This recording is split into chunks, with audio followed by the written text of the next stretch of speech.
good and evil. Yun lang ang talagang nagaganap sa ating paligid, sa ating mundo. At ang dahilan ng maraming kaguluhan, kasamaan, ay dahil sa kasamaan na pinapanigan ng maraming tao.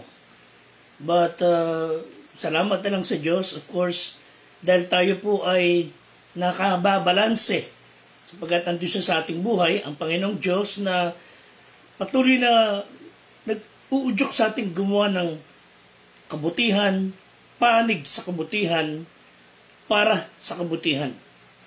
And I believe until the Lord returns, lahat ng gagawin ng kaaway ay gagawin niya at He will never be victorious sapagkat hanggat ang Diyos ay kapiling natin, hindi siya magtatagumpay. Lalo na pag dumating ang Panginoon at bumalik siya sa atin. Then, tatapusin lahat ng kasamaan. But as of now, we should decide ourselves kung kanino ka papanig. Kung tunay kang Kristiyano, anak ka ng Diyos, if you really love God, you will stay on the good side.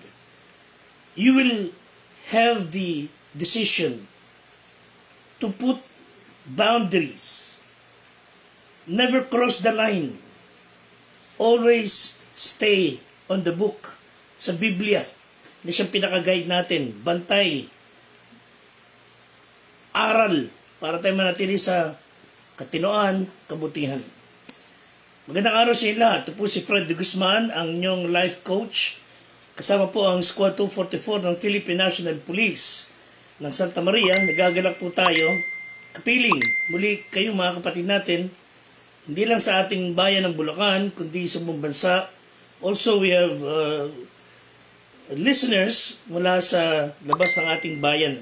Kapiling natin ang butihing miyembro ng Squad 244 sa pangunguna ni Patrolman Jason Reville, Police Corporal Joderick Benedictus, Police Staff Sergeant Adio Burgess, Police Master Sergeant Fernando Datig, ganyan din si Police Master Sergeant Michael Bermejo, Police Master Sergeant Ryan Garcia, Police Senior Master Sergeant Will Ray Guillermo, si Police Chief Master Sergeant Sir Joseph Aquino, ang ating squad leader. Ngayong araw po ito, nais kong ibahagi ang lesson tungkol sa pagtatatag ng boundary ng ating buhay para hindi tayo masinsay. Healthy boundaries that should be established sa ating buhay. It has been my heart cry for many years. Lagi natin sinasabi, Proverbs 1:10, wika ng talata, anak ko, kung ikaw ay hikayatin ng makasalanan, huwag mong tulutan. In short, huwag kang magpauto. Pag mali ang sinasabi sa iyo, mali ang ipinapanghikayat sa iyo, huwag kang papayag, huwag mong gagawin. Unang Korinto 15:33, huwag kayong padaya, ang masasamang kasama sumisira ng magagandang ugali. Hindi po kailanman nakahahawa ang mabuti para dalin sa kanyang panig ang masama. Madalas nangyayari yung masama ang nakapanghihikayat sa mga nasa mabuti para gumawa ng masama. Baka ma-misinterpret po ninyo. Ang ibig sabihin, kapag tayong mga nasa panig ng kabutihan, sa panig ng Panginoong Diyos, nagparaya at lumagpas, we crossed the line, we did not respect the boundaries, and we allow ourselves to be deceived ng kasamaan, walang magagawa kahit ang Diyos na tayo ay pigilan. Pag pinayagan nating mismong may katawan ang kasamaan, mapapariwara pong ang ating buhay. Was there a time when somebody you know tried to convince you gumawa ng isang bagay na unang dinig mo pa lang ay parang hindi na tama? What did you do? Sinikap nilang makumbinsi ka to do their own thing sa kanilang panig. Anong naging reaction ninyo? Sabi ng Matthew 5:37, datapat ang magiging pananalita niyo, oo, Oo, hindi. Sapagkat ang humigit pa rito ay buhat sa masama. Tulungan tayo ng Diyos na maintindihan na yung ating sasabihin, laging panig sa kabutihan, laging panig sa katwiran. Try to establish healthy boundaries para hindi tayo madamay, mapahamak, mapariwara. Huwag niyo namang isipin na, sige, dito na lang ako lagi. Na hindi ko na sila aabutin.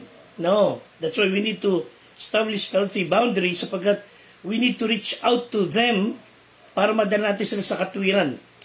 Proverbs 4:23, ingatan mo yung puso ng buong sikap sapagkat dinadaluyan ng buhay.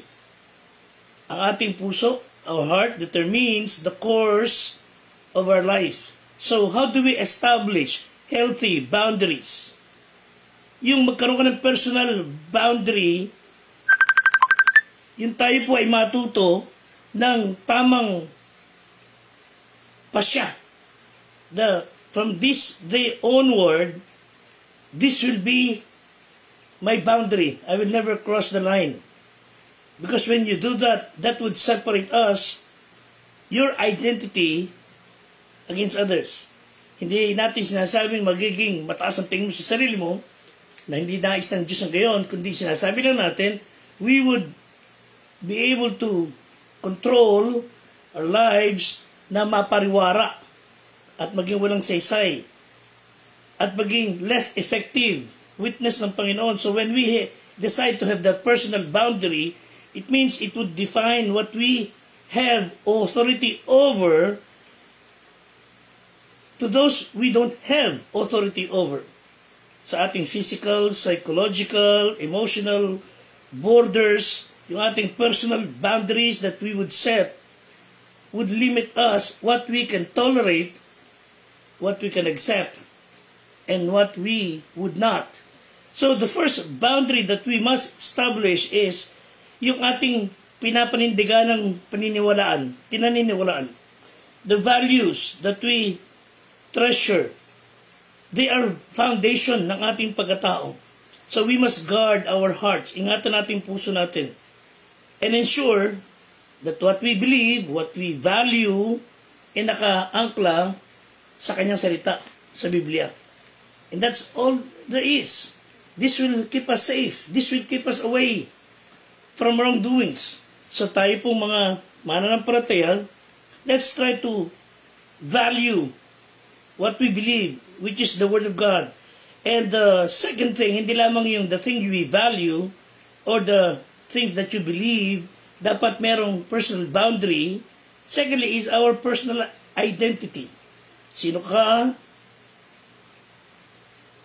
Who you are sa tingin mo sa mata ng Diyos o ano ang tingin ng Diyos sa iyo sa ngayon will help us to prevent ourselves to go to that line of mindless mentality. Yung bang dahil sa kilala mo ang pagkatao mo, you will not be the one doing things that would conflict with your values. Things that you believe. That would conflict to the things that you love. It stands to reason that if you love health, of course you will hate germs. If you love flowers, you will hate weeds. If you love cleanliness, you would hate dirt. If you love God, you would hate sin. Ang sabi ng Bible, love not the world, neither the things that are in the world. So, ito po ba yung world na sinabi ng John 3:16 na mahalin natin? Parang may conflict sa tingin. But iba po yung sinabi ng Bible na God so loved the world, that is the world of people. But when the Bible says, love not the world, the system of the world, the temptation of the world, yun ang ayaw ng Diyos na ating ibigin. God loves us to love souls. Yun din ang pagmamahal ng Diyos. That's why we should love the world of people. That's why, although we are trying to put boundaries, we would not neglect reaching out to them with the gospel. So, ano ba meron sa sanglibutan? because of the character of the world. It is sinful. The corruption of the world is always sin.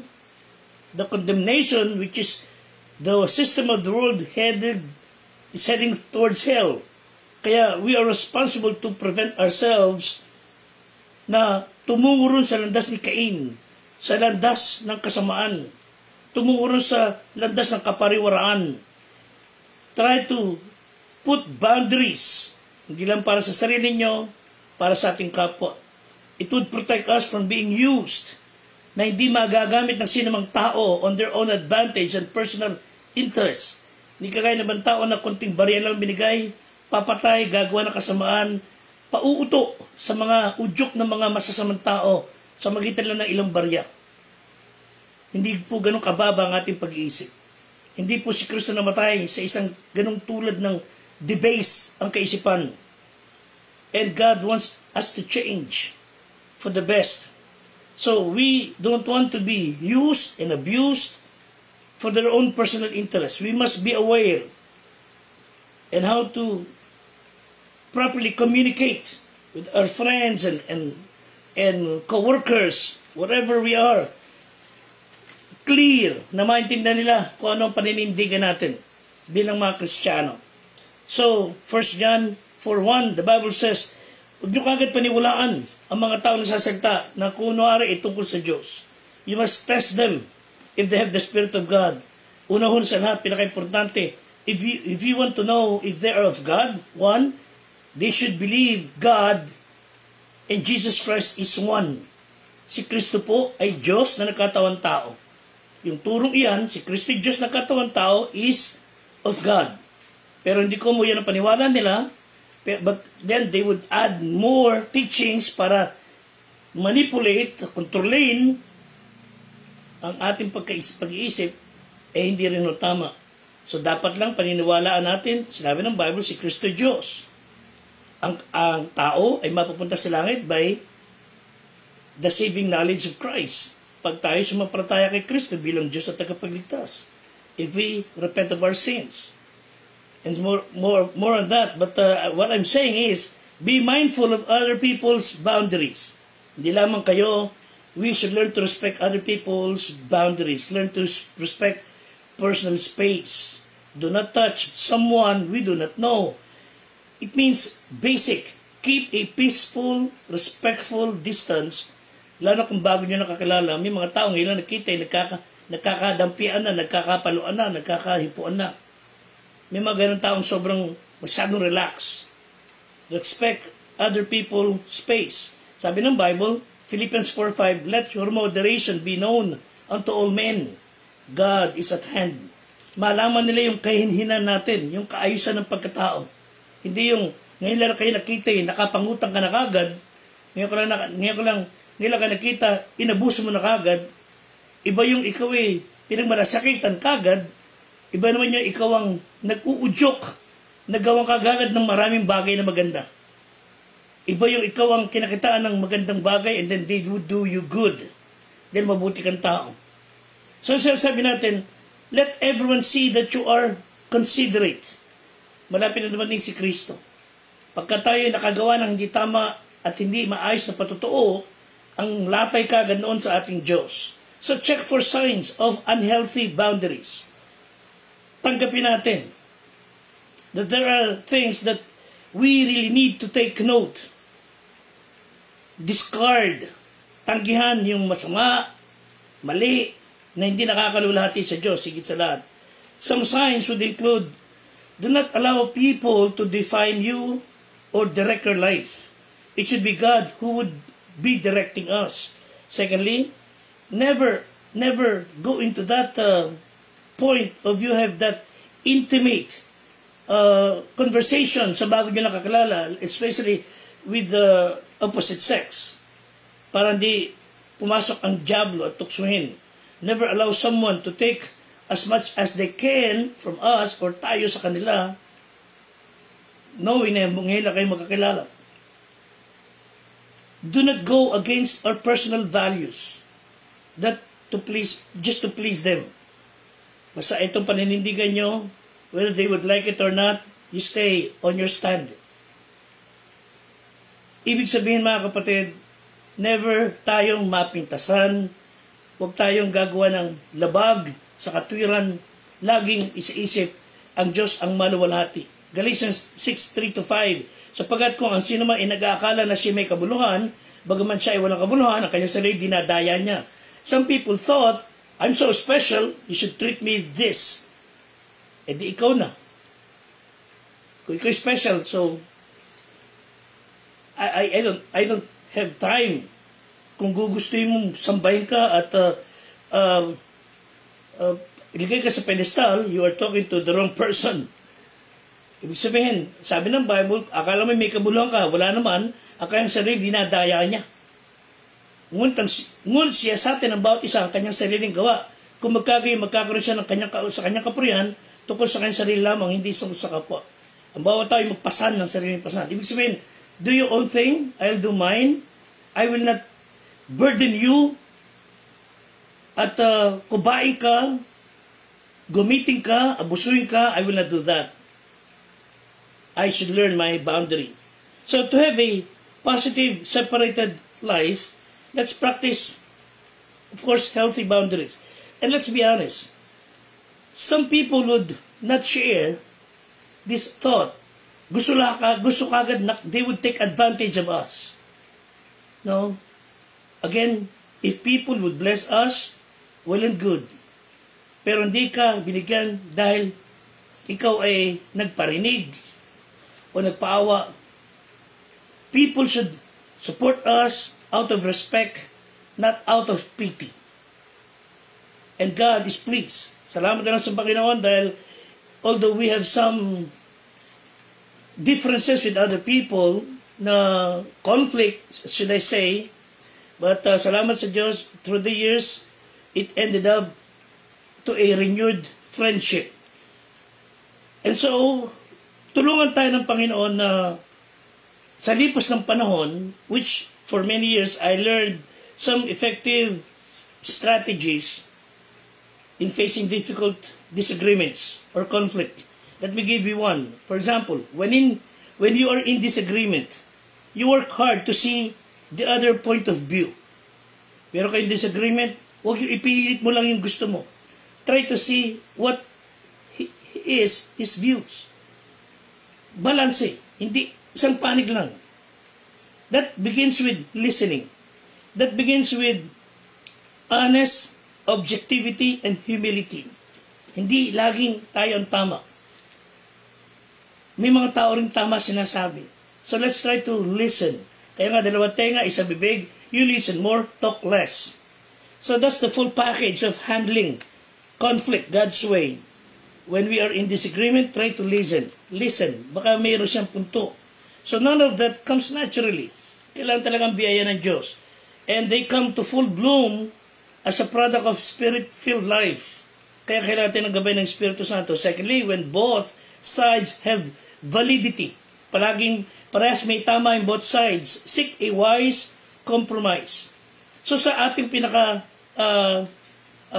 natatandaan, as we are being raised by strict parents, even the thought of compromise talagang nakakapangilabot dahil pinalaki tayo na basta ito lang.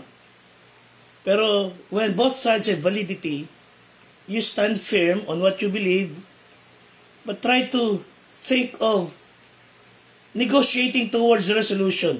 So let's try to find for solutions. So be willing and graciously seek a suitable solution to disagreement without in any way compromising biblical principles. Third, when the conflict persists at hindi pa rin maayos ang mga diferensya, you care enough to work it out, than walking out. Sometimes, we need to have some space for a brief time, then go back to drawing table and start working it out. Hindi yung basta ka nalang lalayas, tatalikuran mo. Pag nakikita mo, meron pang may space pa para ma-resolve, huwag nyo sasarap pintuan. Yung silence will always be a dangerous weapon. And that's not how to handle differences or disagreements. You work it out. Kung meron kailangan magpakumbaba, you do that. and solve. It's some of the hardest thing to do, but it's also the most rewarding. So para sa kayo may tamang katwiran, try to settle. At kung merong isa sa inyo ang pwedeng magpakumbaba, that would solve disagreements. Pangapat, when it cannot be resolved, ang isang bagay hindi ma-resolve, graciously agree to disagree without becoming disagreeable. Paul and Barnabas, yun ang nangyari sa kanila. They separate ways. Paul never takes a shot at Barnabas when he later wrote sa churches. Hindi siya nanira kay Barnabas. In all his letters, you will not find one of them sinaraan niya isa, then later, naging pakinabang sila sa isa't isa. Hindi kagaya ng mga politiko ngayon, lahat ng baho, kakalkalin, lahat ng sira, ipupukol, at kung pwedeng patayin, papatayin. Huwag lang siyang manalo. Again, sometimes we have no choice but to separate, but at least you remain friends. There are schools, greatest seminaries, churches na malalago, galing sa mga split, na hinayaan ng Diyos mangyari para mas umusbong ang gawain ng training ground, churches, na aktibo sa pag-aakay. So it's never too early to start moving forward. Sabi ni Philip Melanchthon, in essentials, unity; in non-essentials, liberty; in all things, charity.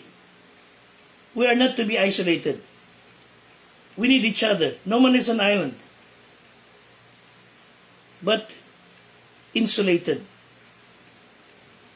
Moving in the midst of evil, but untouched by evil. Yan sabi ni Vance Havner. We are living in this wicked world, pero never do what the Romans do, as the saying goes. Si Kristo, Hebrews 7:26, holy, harmless, undefiled, separate from sinners. And yet, Luke 7:34, he was a friend of tax collectors and sinners. He was known to be people person, mingling with sinners. Napagbintangan pa nga siya manginginom at patakaw. Pero natin hindi siya ganon. But because he was always with people. He loves people. Pero hindi niya minahal ang kasalanan, inayunan ng makamalian, because he wants to reach out to them. So let's be like a thermometer. No, sorry. A thermostat. Not a thermometer. Ano ba diferensya? A thermometer is being dictated by the temperature around it. But a thermostat is the one dictating kung ano ang dapat temperatura. So, let's be the one dictating the pace. Hindi mo ipipilit, pero let's have a healthy boundary. Let's be like a thermostat that at the end of the day, people would be on the side of God and getting them saved. May God help us. And may God give us peace. Until next time, maraming salamat po.